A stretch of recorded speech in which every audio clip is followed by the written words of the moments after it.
COVID boosts business for a West Michigan hatchery, and the public comment period for proposed GAAMP revisions is now open. I'm Janelle Brose, and this is Farm News 5. Farm News 5 is brought to you by Ford. Throughout the COVID-19 pandemic, people have turned to an unlikely furry friend, chicks.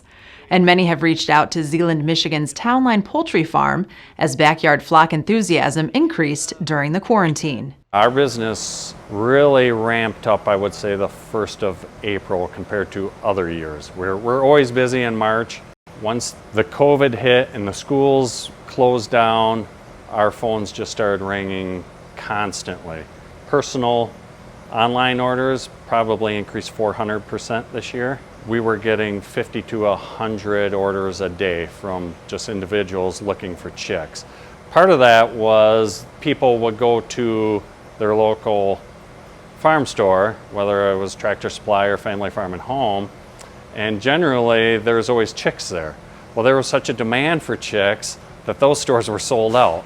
So they started calling us directly. I can tell you that I had several customers on the phone that were very emotional, very grateful for what we were supplying them with. It felt like giving them a sense of security in a time where we felt unsure of everything. So that was really rewarding, giving people some peace of mind during a tough time. Having been in business for over 100 years, the fourth-generation family operation began in 1913 when small hatcheries dotted the West Michigan countryside. In fact, there were so many in the region, it was dubbed the Baby Chick Center of the Midwest. Townline is now the only hatchery left in Zeeland. They have close to 40,000 hens that produce the eggs, which are incubated and hatched on site before being mailed out to customers when they are a day old. While the poultry industry on a national scale has faced some issues utilizing the U.S. Postal Service to mail chicks to their customers, John Geerlings says that issue is no worse this year than in years past. I would say the post office does a generally good job. Every now and then things do get bottled up, and it becomes a chore to find out why that is. And it isn't sometimes our post office or Grand Rapids post office. It could be the post office in New York. Geerlings says their customers, many of whom were first-timers this year, see a lot of benefits to having backyard chicks, from learning animal husbandry to knowing where their food comes from. Which is why, of the 20 breeds offered at Townline, some breeds in particular saw an increase in demand throughout the first few months of the pandemic. We call them Jumbo Cornish Rock Cross. They're the meat birds. That's the type of chicken that you would see in the grocery store. They're fast growing. They get nice, juicy, tender meat in a quick amount of time for processing. Sales definitely jumped on those, especially when it was starting to become noticeable that chicken wasn't as available in the grocery stores as it had been. That took us a couple of weeks to catch up with and secure some more supply to meet that demand. The more people are at home, the more they are thinking about other ways that they can pass the time, make money, save money, make sure their family is going to be fed, things like that. Katie says the COVID-19 related surge in demand is bittersweet for their farm.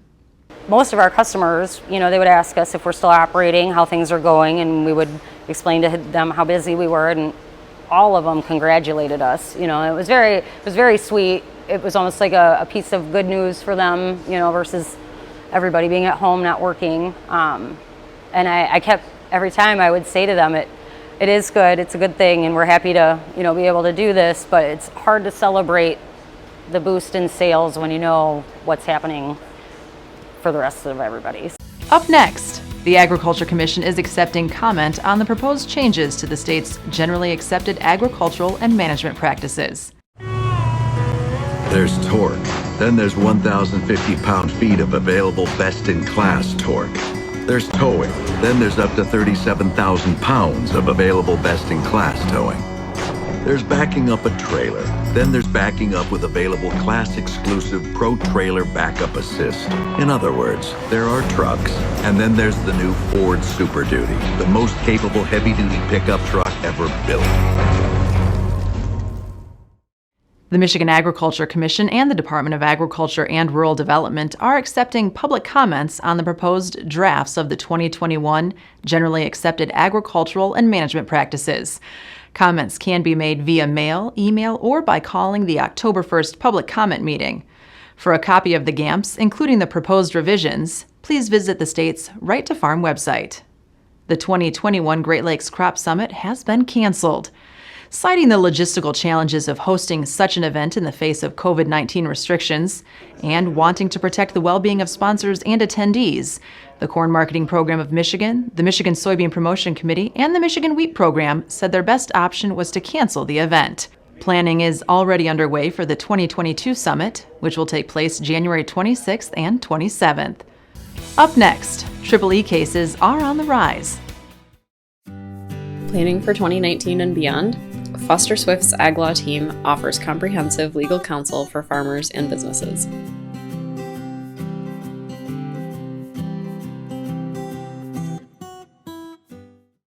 For the second year in a row, Michigan is seeing a spike in cases of Eastern equine encephalitis. Last year around this time, Michigan had 8 cases of EEE in horses. This year, the state is already reporting 19 equid cases. EEE is one of the most dangerous mosquito-borne diseases in the United States. State veterinarian Dr. Nora Wineland says because the disease can affect both humans and animals, horse owners and the general public need to take steps to protect themselves and their animals. For more news and video, visit MichiganFarmNews.com or the Michigan Farm Bureau channel on YouTube. With Farm News 5, I'm Janelle Brose. Have a great week of farming.